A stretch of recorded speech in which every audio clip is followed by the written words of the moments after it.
Kabanata 621. Lokohin ka. Tumawa si Harvey York bago tumitig kay Douglas Higgs na parang isang clown. Kahit ang mga tauhan mo ay sumisigaw sa kanya, na sinasabing siya ang mamamatay tao. Bakit ka pa nagkukunwari? Sabihin ko sa iyo, siya ang pumatay sa kapatid mo. Maaari mong ihambing ang kanyang mukha at tangkad sa mga surveillance footage na mayroon ka. Maaari mo ring suriin ang kanyang mga fingerprint mula sa natitirang rainstorm needles. Maaari mo ring ihambing ang mga peklat ng iyong mahal na kapatid sa mga karayom. Dahil lahat kayo ay mga talentado, hindi dapat mahirap gawin ang lahat ng iyon, tama ba? Sa anumang kaso, dinala ko na ang pumatay sa kapatid mo kasama ang ebidensya dito.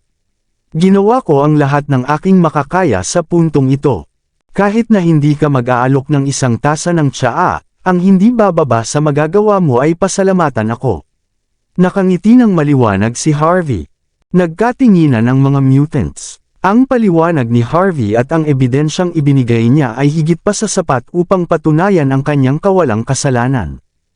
Tama, bago pa man makabalik sa kanilang mga sarili ang mga mutants, nagbagsak ng isa pang bomba si Harvey.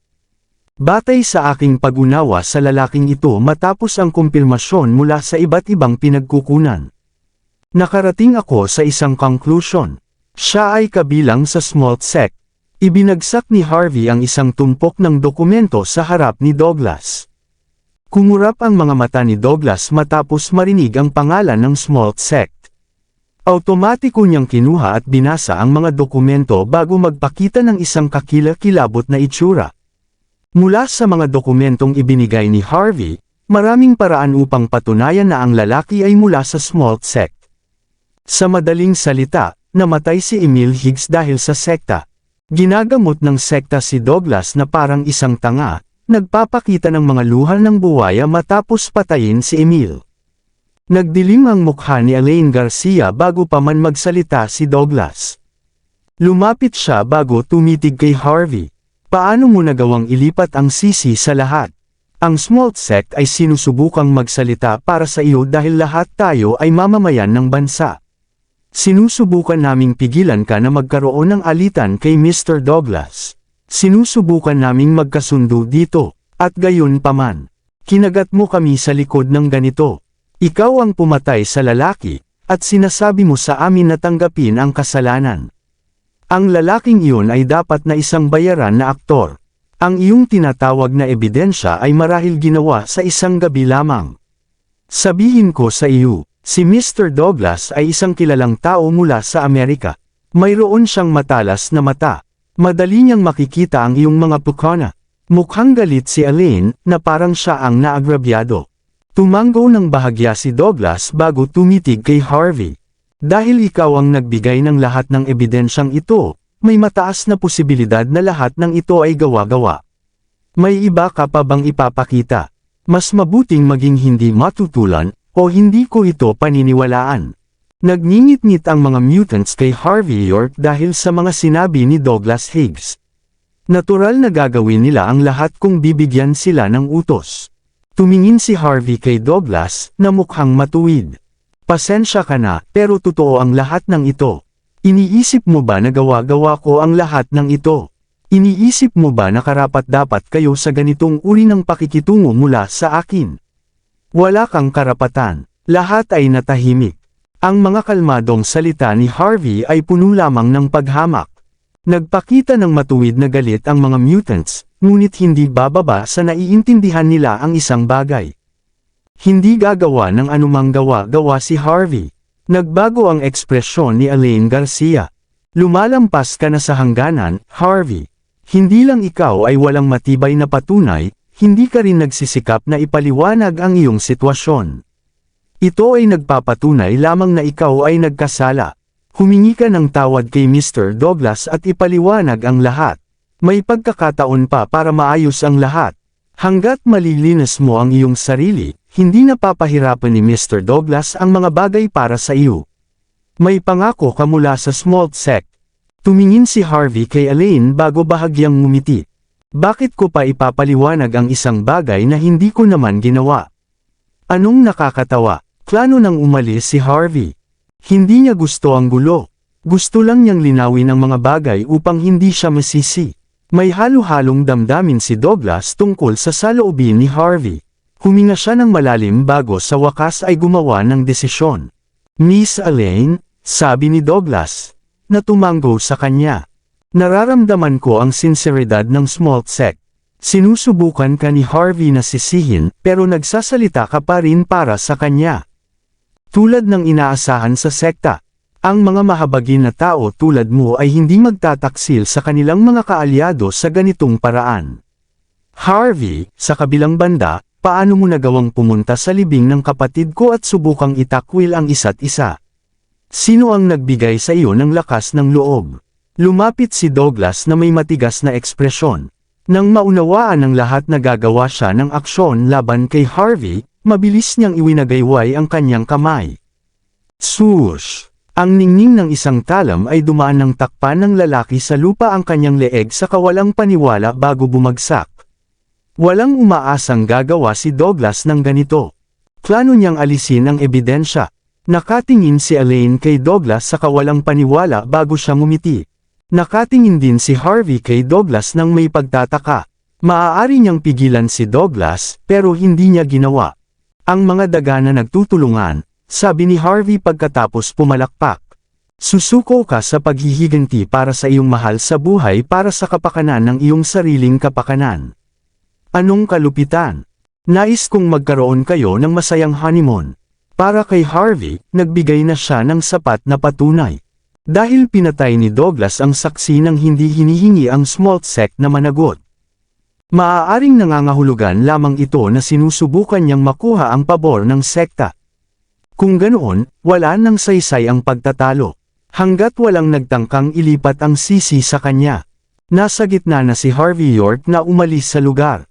Ngunit sa mismong sandaling ito, kuminang ang mga mata ni Douglas Higgs bago siya lumapit.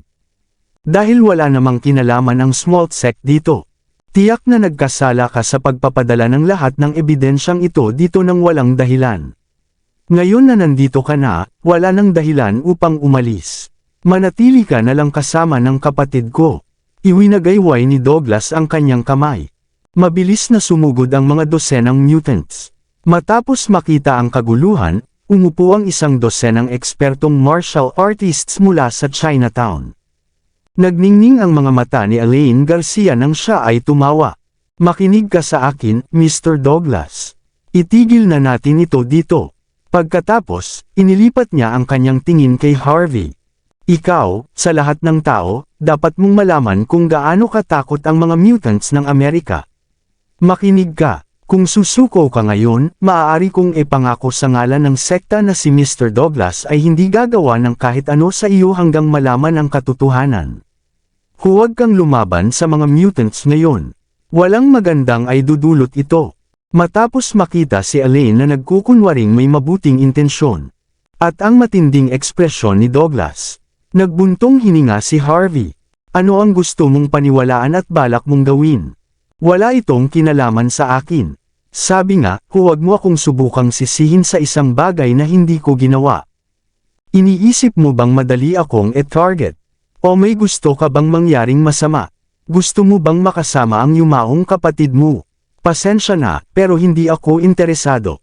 Ngunit kung gusto mo, maaari kitang ipadala sa kanya.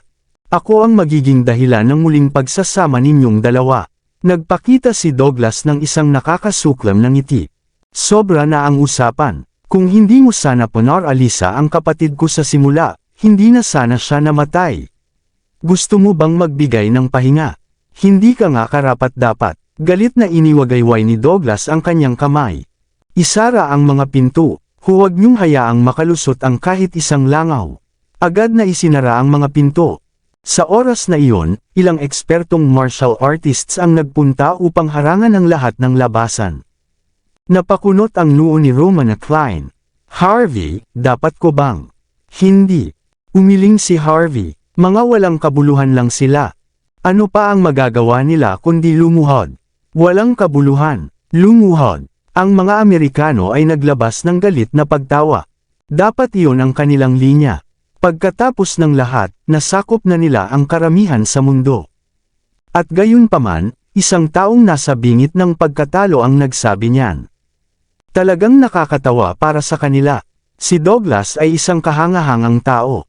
Sa kabila ng pagkamatay ng kanyang kapatid, alam niyang kailangan niyang makipagsabuatan sa small sect upang harapin si Harvey para sa kanyang interes. Ngunit matapos marinig ang mga pahayag ni Harvey, bigla siyang tinamaan ng galit. Nakapatay na siya ng maraming eksperto matapos ang mahabang panahon sa mundo. Ngunit ito ang unang pagkakataon na nakatagpo siya ng isang taong kasing mayabang ni Harvey. Matapos huminga ng malalim, tinignan ni Douglas Higgs si Harvey York. Plinano ko lang na sirain ang iyong mga galaw at ipadala ka sa pulis kung susuko ka. Mukhang hindi na kailangan iyon ngayon. Siyempre, hindi. Ngumiti lang si Harvey. Alam mo na ang katotohanan. Sinusubukan mo lang na pabagsakin ako para sa iyong mga interes. Iyan lang ang dahilan kung bakit ka tumutulong sa sekta. Kung ganoon, bakit ka pa naghahanap ng mga dahilan ngayon? Kailangan ba ng mga tao tulad mo ng wastong dahilan? Matapos marinig ang mga kalmadong salita ni Harvey, na parang alam na niya ang lahat. Nagkaroon ng masamang pakiramdam si Elaine Garcia tungkol sa sitwasyon. Pagkatapos ng lahat, masyadong kalmado si Harvey. Hindi mahalaga kung siya ay ginawang scapegoat o kung siya ay tinarget ng mga Amerikano. Tila hindi siya nagmamalasakit sa alinman sa mga iyon. Ang taong ito ba ay napakalakas na hindi na siya nagmamalasakit sa sitwasyon. Halos 50 mutants at 12 dosenang ekspertong martial artists. Malalakas ang mga taong ito. Wala silang pakialam sa anumang anyo ng paggalang. Hindi ba natatakot si Harvey na sabay-sabay silang sumugod sa kanya? Wala ba siyang kahit kaunting takot? Tahimik na umatras si Elaine habang pinipigilan ang kanyang mga damdamin. Pinag-iisipan niya kung ano ang dapat gawin sa susunod upang maprotektahan ang interes ni Amos Augustus sa ganitong pagkakataon. Malamig na tumawa si Douglas bago ituro si Harvey. Hindi siya nag-isip ng masyado tungkol sa sitwasyon. Sabay-sabay kayong pumunta. Iwanan siyang halos buhay. Sabay-sabay na sumugod ang mga mutants. Nasa sulok si Harvey sa mga berdeng figure na may mga walang pakialam na ekspresyon, at maliliit na pangpukpok na may kasamang kidlat, at itim na spider webs. Maging ang mga pelikulang Hollywood ay bihirang magkaroon ng ganitong nakakatakot na tanawin. Swoosh! Lumakad si Harvey ng may kalmadong ekspresyon. Binaliwala niya ang alon ng malupit na pag-atake at sinadyang iswing ang likod ng kanyang kamay. Sampal! Ang pangunahing berdeng mutant ay agad na nawala ng malay sa malakas na sampal. Bam! Tumilapon ang mutant pabalik, bumangga sa iba at nabasag ang kanilang mga buto. Agad na narinig ang nakakatakot na mga sigaw ng sakit. Ang ilan sa iba ay agad na nagulat sa maliwanag na kidlat. Ang pagkapahamak ng mga mutants ay nagdulot din ng pagkawala ng kontrol sa kanilang mga kakayahan. Naging uling ang mga mutants bago tuluyang bumagsak na walang buhay sa lupa. Isang sampal lang ang sapat upang pabagsakin ang 12 dosenang mutants. Lahat ay napuno ng paghamak nang makita ang tanawin. Mas naging maingat ang mga mutants nang pinagsama-sama nila ang kanilang lakas, nagplano na itutok ito kay Harvey sa oras na iyon. Hindi na sila mangangahas na gamitin ang kanilang mga kakayahan ng walang pag-iingat. Tila may paghamak si Harvey. Dahil ang mga mutants ay sumugod sa kanya na may lahat ng lakas ng loob, ano pa ang makakayanan nila kung wala silang lakas? Maraming salamat sa lahat ng sumusubaybay. Please subscribe and follow my YouTube and Facebook channel, Filipino Novel. Maraming salamat po. Kabanata 6025. Swoosh! Muling umusad si Harvey York at lumitaw sa harap ng isang malakas na lalaki na nakasuot ng bodysuit. Mabilis niyang kinuha ang kalasag ng lalaki bago ito eswing sa tagiliran. Bam! Isang mutant ang tumilapon sa ere ng pabilog matapos sampalan sa mukha ng kalasag. Sa oras na iyon, nagswing si Harvey ng kanyang kalasag sa isang paikot na galaw, bago ang mga mutant sa paligid niya ay nagtakip ng kanilang mga leeg sa kawalang paniwala bago bumagsak sa lupa. Maaaring sabihin na epektibo ang mga armas ng mga Amerikano. Mahirap gamitin ang mga armas ng mga mutants, pero napakamapanganib ng mga ito, dahil sa natatanging proseso ng pagpapanday. Bastardo, 3 mutants ang nagwawala habang umiikot ang kanilang mga martilyo at sumugod. Makikita ang mga spark sa mga martilyo bago nabuo ang mga bola ng kidlat sa paligid ni Harvey. Nagbuntong hininga si Harvey, hindi niya balak iwasan ang pag-atake. Iyan lang, mas mahusay ang electric fist ni Salem kaysa dito. Inihagis ni Harvey ang kanyang kalasag sa lupa, nag-ricochet ito sa kakaibang anggulo. Oh! Narinig ang mga sigaw ng sakit habang ang mga mutants ay natambo pabalik habang hawak ang kanilang mga braso. Isang martilyo ang tumama sa kamay ni Harvey. Inikat niya ito na may curious na ekspresyon. Bam, bam, bam. Patuloy na sumasabog ang mga spark na parang kidlat. Ang mga mutants ay tinatangay pabalik sa bawat galaw na ginawa ni Harvey. Patuloy silang nanginginig sa lupa na walang lakas upang makabangon. Ipinakita ni Elaine Garcia ang isang napakasamang ekspresyon. Hindi niya inaasahan na ang sinasabing mga mutants ay magiging mga tanga sa harapan ni Harvey. Kung ito ay isang pelikula, natural na si Harvey ang magiging pangunahing tauhan. Nagtinginan ang maraming eksperto mula sa Chinatown. Dapat ay makikilahok sila sa laban. Ngunit sa isang dahilan, ang kanilang mga ulo ay biglang nanghina at ang kanilang mga katawan ay agad na napalambot. Dahil sila ay mga martial artist, mayroon silang matalas na pandama sa pagtukoy ng panganib, na parang mga ligaw na hayop. Mukhang simple ang mga kilos ni Harvey, pero maramdaman ng mga eksperto na mayroong isang nakakatakot na darating sa kanilang direksyon. Kung sila ay susugod, tiyak na mamamatay sila. Ang mga monghe sa tabi ni Elaine ay nagpapakita rin ng mga nakakasindak na ekspresyon sa kanilang mga mukha. Gusto nilang magbigay ng tulong sa ngalan ng kapayapaan at katarungan kung hindi kayang pabagsakin ng mga mutant si Harvey. Ngunit ano ang silbi ng pagsasangkot sa puntong ito? Bam, bam, bam. Agad na inikat ni Harvey ang kanyang maikling martilyo sa mabilis na bilis. Ang mga berdeng mutants ay agad na tinangay pabalik. Ang mga may kalasag ay agad na napatigil. Ang mga kayang maglabas ng spiderwebs ay mabilis na umatras. Sa loob ng 1 minuto, ang nakakatakot na mga mutants ng Amerika ay agad na nabasag. Nakatikip ang mga panga ng mga eksperto nang makita ang tanawin. Ang maganda at kaakit-akit na katawan ni Elaine ay patuloy na nanginginig. Agad na nagalit si Douglas Higgs. Paano mo nagawang sakta ng ganitong karaming tao, Harvey? Sino ang nagbigay sa iyo ng lakas ng loob? Papatayin kita dito. Papatayin kita gamit ang sarili kong mga kamay. Umungal siya habang umaabot sa isang maliit na martilyo na tumama sa kanyang kamay. Ang martilyo ay ganap na ginto. Malinaw na iba ito kumpara sa iba pang mga martilyo.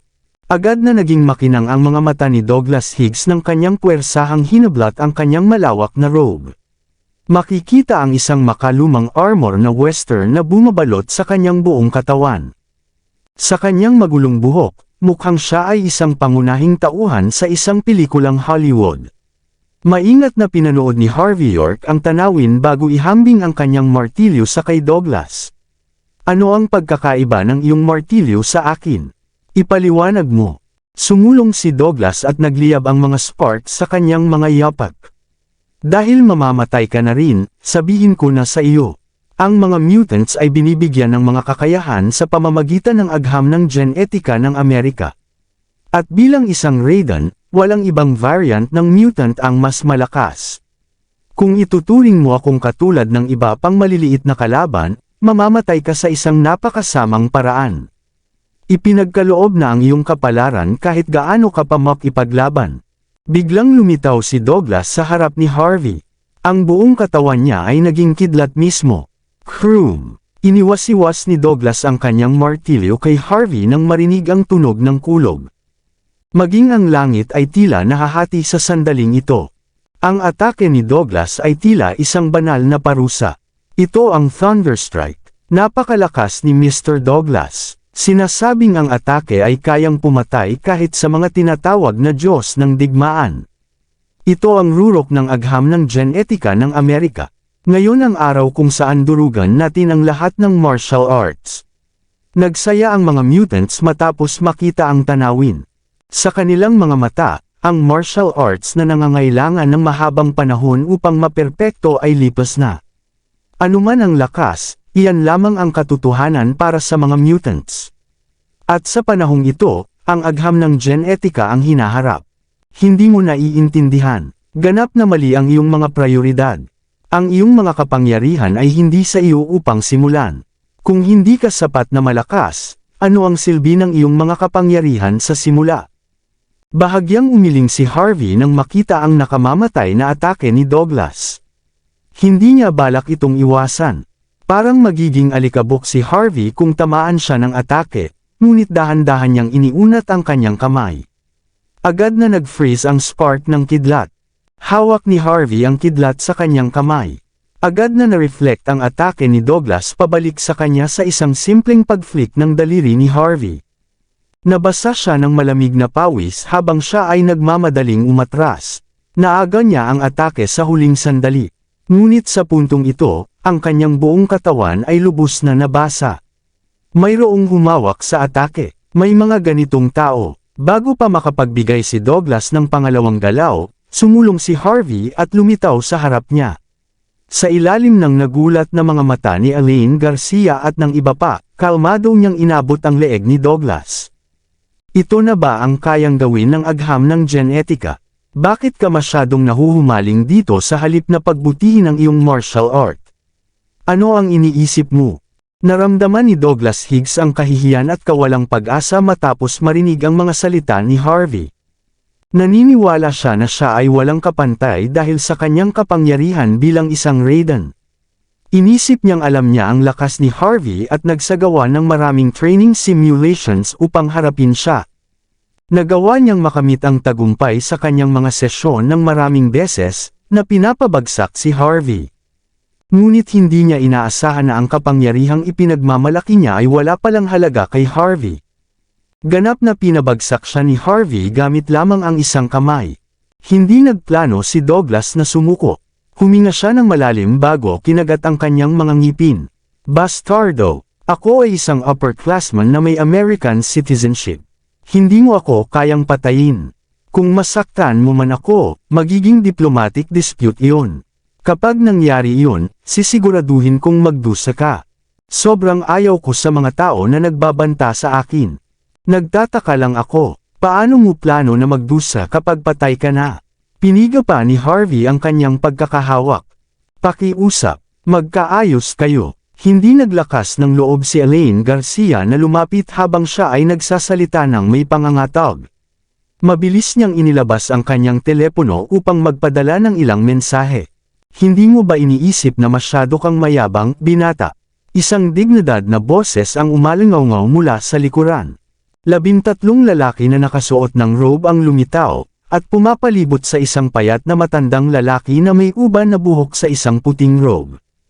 Mukhang nasa huling hininga na ang lalaki, ngunit nagliyab ang kanyang mga mata habang dahan-dahan siyang umuusad na may nakakatakot na aura sa kanyang paligid. Henrik Higgs, sabi ni Romana Klein habang nakatingin sa lalaki. Hindi niya maiwasang manginig matapos banggitin ang pangalang iyon. Pagkatapos ng lahat, siya ay may napakalaking kapangyarihan sa dulong bahagi. Ama, Mr. Henrik, sabay na nagsalita sina Douglas at Elaine. Naramdaman ni Douglas na parang nakita niya ang liwanag sa dulo ng lagusan. Parang walang sino man ang magtatangkang humawak sa kanya dahil sa pagdating ni Henrik. Nagsimula ring mag-isip si Elaine tungkol sa sitwasyon. Kung si Henrik ay nagbanta na patayin si Harvey sa galit, kailangan niyang magplano upang mapanatili ang buhay nito. Pagkatapos ng lahat, ang Smalt Sect ay makikinabang mula sa isang katulad niya. Maingat na sinuri ni Henrik si Harvey, naganap na hindi pinapansin ang iba sa kanyang paligid. Malamang na nabasa na niya ang dossier ni Harvey bago dumating dito. Matapos pabagsakin ang dalawa sa mga disipulo ni Henrik at pahinain ang kanyang anak, sa wakas ay lumitaw siya sa harap ni Henrik. May iba pang pagkakakilanlan si Henrik. Bilang isang miyembro ng Evermore, mas naging interesado si Harvey na malaman ang tungkol sa kanya. Lahat ng ginawa niya mula sa Blackburn City, Golden Sands, at sa dulong bahagi ay malinaw na nag-replay sa isipan ni Henrik. Naiintindihan ni Henrik na ang batang lalaki sa kanyang harapan ay may pambihirang pagkakakilanlan sa itaas ng kanyang kahangahangang kakayahan. Hindi siya madaling kalaban, ngunit hindi lamang ang kanyang mga interes ang masisiguro sa pagkuha kay Harvey. Magkakaroon din siya ng utang na loob mula sa Smolt sect. Magkakaroon din siya ng maipapakita sa Evermore bilang raw. Para itong pagpatay sa 3 ibon gamit ang isang bato. Huminga si Henrik Higgs ng malalim na pinipilit ang kanyang sarili na maging kalmado. Ilagay mo ang aking anak sa lupa, binata. Hayaan mong ipasuri ng aking mga tao ang sitwasyon. Kung totoo ang sinabi mo, hindi na kita uusigin pa. Makakatanggap ka pa ng papuri sa diplomatikong aspeto. Paano ang tunog na iyon? Tumingin si Henrik kay Harvey York ng may paghamak. Dahil nandito ka para gumawa ng gulo, tiyak na alam mo kung sino ako. Ako ang leader ng Chinatown, si Henrik Higgs. Sinasamba ako ng mga tao roon. Maging ang presidente ng Amerika ay nakilala na ako ng maraming beses, at kumuha ng mga larawan at pinuri ako. Ako ay isang tao ng aking salita. Huwag kang mag-alala na baliwalain ko ang aking pangako. Naiintindihan mo ba? Tila gusto ni Henrik na panagutin si Harvey. Alam niyang kahanga-hanga si Harvey, ngunit may bias pa rin siya laban dito. Kahit gaano pa man kahanga-hanga, ang isang tao mula sa bansa H ang palaging luluhod sa Amerika. Iyan ba ay banta? O dapat ko bang isaalang-alang ito bilang isang lektura? Walang kaabog-abog na inihagis ni Harvey si Douglas Higgs sa lupa. Pagkatapos, tinapakan ni Harvey ang lalamunan ni Douglas. Pasensya na, ngunit talagang hindi ko gusto ang mga taong traidor na ipinagmamalaki ang kanilang sarili sa panig ng kaaway. Hindi ko balak gawin ang anumang bagay sa iyong anak bago mo binanggit ang presidente. Ngunit dahil ginawa mo iyon, kailangan kong gawin ang eksaktong iyon. Kahit ang presidente ay hindi kayang protektahan siya, sinabi ko na. Ang mataas at makapangyarihang Raiden ay nakahiga sa lupa sa kawalang paniwala. Malinaw niyang naramdaman na ang kanyang enerhiya ay ganap na na-disable sa simpleng galaw ni Harvey.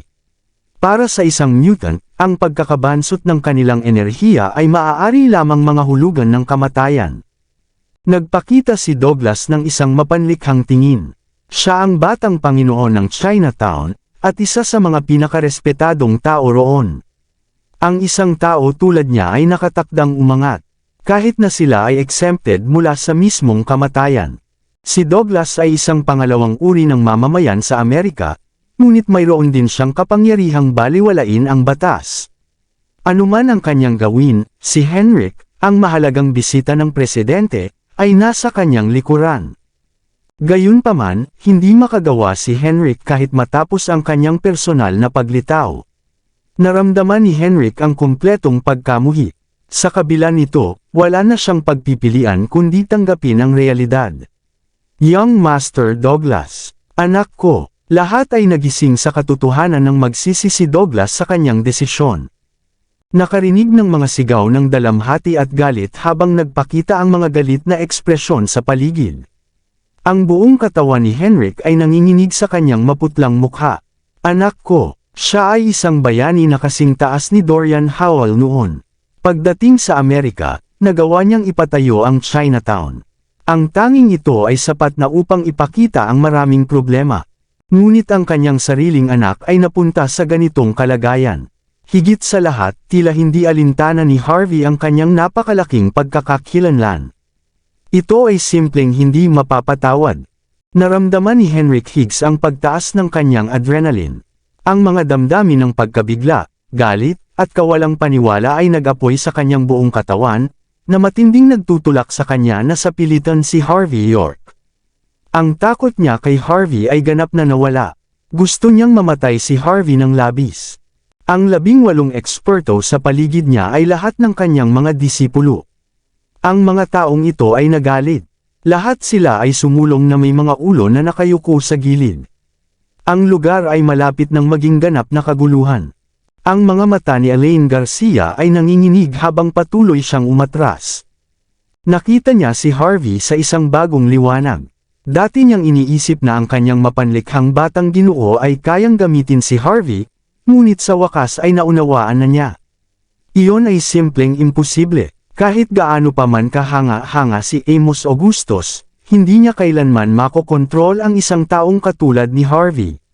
Wala nang pakialam si Harvey sa isang kahanga-hangang figure tulad ni Henrik.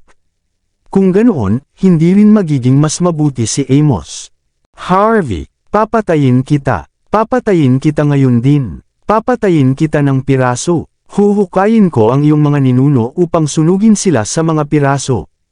Piniga ni Henrik ang kanyang mga kamao habang naglalabas ng di maipaliwanag na puot. Tumingin si Harvey sa harapan niya bago nagbuntong hininga. Ikaw ay isang Diyos ng digmaan. Kung hindi ka nagtaksil sa Longmen at Bansa H, malamang isa ka sa mga pinakamahusay na talento sa ngayon. Pinili mo ang landas na ito. Ang iyong anak ay humiling din na mangyari ito. Kapag nagsimula kang makipaglaban para sa kapakinabangan ng ibang bansa, nakatakda na ang mga bagay. Tumigil si Henrik. Alam mo ba kung ano ang nangyari noon? Dahil alam mo, dapat mong malaman kung bakit ako umalis sa Longmen. Ano ang silbi ng makipaglaban para sa bansa ng walang katarungan? Nagpa siya ang Longmen na magtalaga ng isang branch leader ng walang dahilan. Kung ganoon, natural lang na durugan ang bansang gumawa nito sa akin, di ba? Nagniningning ang mga mata ni Henrik. Nagdadala ako ng katarungan sa mga tao dito sa ngalan ng Amerika. Iyon ang aking katarungan. Nagbuntong hininga si Harvey. Ang bansa ay may mga pagkukulang. Minsan ay naaabuso ang mga tao. Palaging may mga masamang tao sa bansang ito. Ngunit, palaging mamahalin ng mga tao ang kanilang bansa kahit saan man sila nagmula. Naniniwala ako na sa pag-alis ng mga masamang tao, mananatiling nasa tuktok ang Bansa H. Bukod dito, iginagalang ko ang iyong tapang na lumaban, ngunit agad kang pumili ng pagtataksil sa harap ng pagsubok. Hindi mo ba iniisip na pinapababa mo ang iyong dangal bilang isang Diyos ng digmaan? Humajekik si Henrik. Ang aking dangal bilang isang Diyos ng digmaan. Hayaan mong sabihin ko sa iyo. Kailangan kong alagaan ang aking sarili. Kung ang isang bansa ay nagbibigay ng mga benepisyo sa kanyang mga tao, at kung ako ay bibigyan ng pagkakataong umangat sa kapangyarihan, isa sa alang-alang ko iyon bilang aking bansa.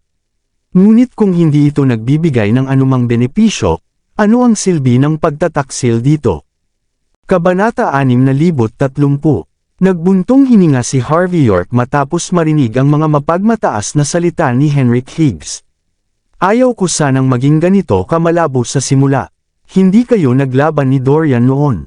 Ngunit bago iyon, nagplano ka na sa kaaway.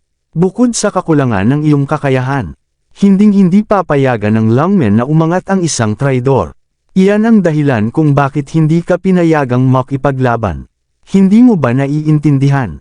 Traidor. Ipinakita ni Henrik ang isang matigas na ekspresyon. May nagbigay ng mga mapagkukunan ng hindi ko kayang paunlarin ang aking martial art. Nagbigay ako ng impormasyon na alam ko bilang kapalit. Paano ito maaaring ituring na pagtataksil? Naawa ako sa iyo nang ipaalam sa akin ang iyong sitwasyon. Ngunit matapos basahin ang mga dokumento, napagtanto kong ikaw ang nagdala nito sa iyong sarili. At pagkatapos makita ka ng personal, napagtanto kong mapalad ang bansa na mayroon si Dorian na umaangat. Kung hindi, magiging masama para sa sangay ng Longmen na patakbuhin ng isang masamang tao tulad mo. Magiging nakakapinsala sa mga mamamayan. Umiling si Harvey. Tapusin mo na ang iyong sariling buhay. Ito ang tanging respeto na maibibigay ko sa iyo dahil ikaw ay mula sa bansang ito. Kung ito ay isang personal na alitan lamang, hindi balak ni Harvey na alisin si Henrik.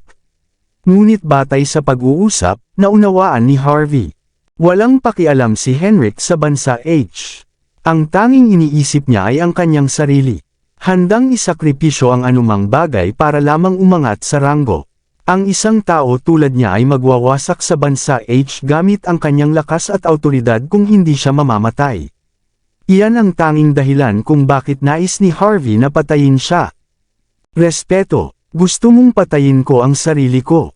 Tumingin si Henrik kay Harvey nang may kawalang paniwala. Alam kong kapantay kita ng isang Diyos ng digmaan, at alam kong napatumba mo si Salem. Ngunit huwag kalimutan, Ako ang nagpalaki sa kanya. Natural, ang aking lakas ay mas mataas kaysa sa kanya. Kahit na ang isang bata tulad mo ay sanayin sa sinapupunan ng iyong ina, hindi ka pa rin magiging katapat ko. Iwinagayway ni Henrik ang kanyang kamay bago ibinukas ang isang gintong syringe. Mabilis niyang sinaksak ang syringe bago ininject ang likido sa kanyang ugat.